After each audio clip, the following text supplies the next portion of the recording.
ভাবে আমাদের বৃক্ষরোপণ কর্মসূচি চলে এসছে বিভিন্ন গ্রামের মধ্যে। আপনারা যারা উপস্থিত হয়েছেন, আমি চাইবো আজকের এই অধিকার সমাবেশ আমাদের জনগণের জন্য, এই অধিকার সমাবেশ আমাদের প্রত্যেকটা মানুষের জন্য শুভ সমাবেশ। আপনারা জানেন যে ওয়াকফ সংশোধনী আইনের মাধ্যমে যে এক ন্যায়তন্ত্র এই কেন্দ্র সরকার দেখাতে চাইছে যে ওয়াকফ সংশোধনী আইন বাতিল করতে হবে। এবং এই মুহূর্তে আপনারা দেখেছেন আমাদের রাজ্যে আমাদের নেতৃত্বগণ প্রত্যেক জায়গায় কাজ রোপণ করবে।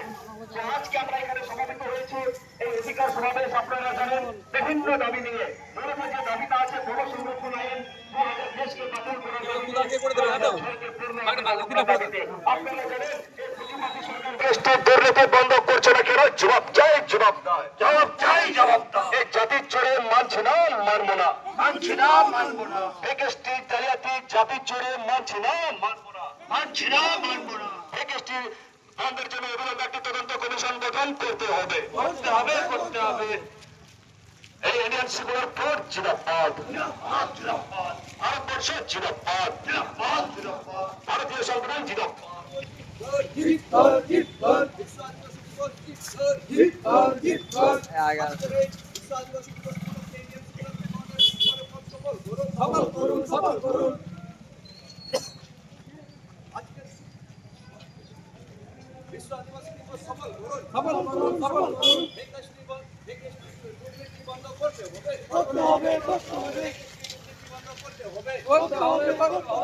ফুল দিয়ে ঢাকা থাকবে না, এই পথে গোলাপের কাটাই থাকবে, এই পথে গোলাপের ফুল থাকবে না, কাটাটা থাকবে।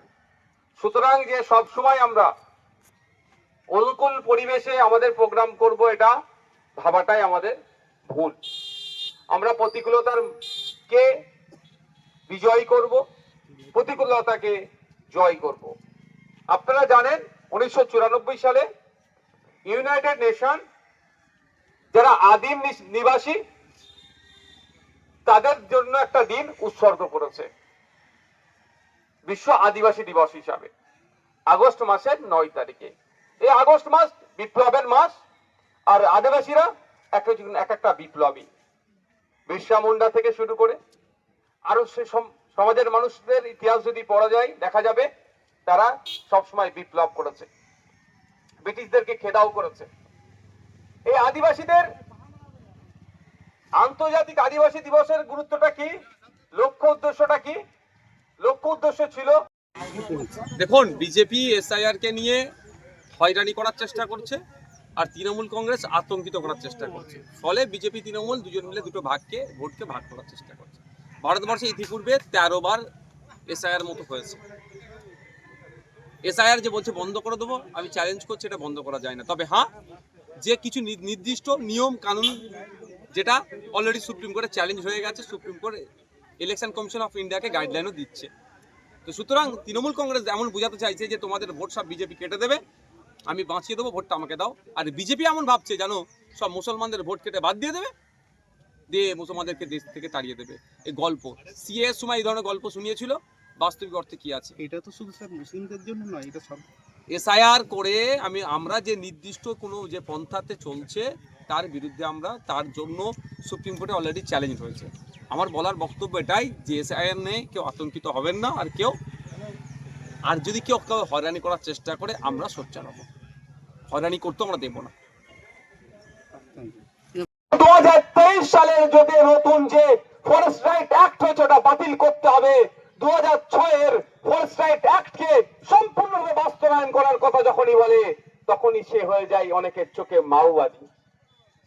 এটা বন্ধ করার জন্যই এটাকে হতে দেওয়া যাবে না। স্বজাতির জন্য 100 বার আওয়াজ তুলবে, অন্যান্য সম্প্রদায়ের জন্য 100 বার আওয়াজ তুলবে। একথা যখন আমি বারবার বলছি, তখনই আমাকে আসতে দেওয়া হচ্ছে না, আমাকে আটকানো হচ্ছে। তো আটকে আমাকে রাখতে পারবে? সাময়িকের জন্য আমি তো এসে পৌঁছেছি, হয়তো বড় আকারে মিটিংটা হতো, গ্রামে গ্রামে যে মানুষকে ভয় দেখিয়েছে আসতে দেয়নি, হয়তো আজকে এখানে আমাকে আসতে দিল নাই, তাদেরকে আসতে দিল না। তাদের মন থেকে কি নওশাদ সিদ্দিকী আইএসএফ কে মুছতে পারবে? তাই এর উত্তর আগামী দিনে আরো ভয়ঙ্কর ভাবে গণতান্ত্রিক প্রক্রিয়ায় দেব। বন্ধুগণ, আজকে আমরা বিশ্ব আদিবাসী দিবস উদযাপনের সাথে সাথে আমরা অধিকার সভা করতাম হলের মধ্যে, কিন্তু আমাদের হল মালিক কাকুতি মিনতি করেছে, তাকে প্রশাসন খুব চাপ দিচ্ছে, অনেক কথা বলেছে, সেই জন্য সেই বিতর্কে আমরা জড়াইনি।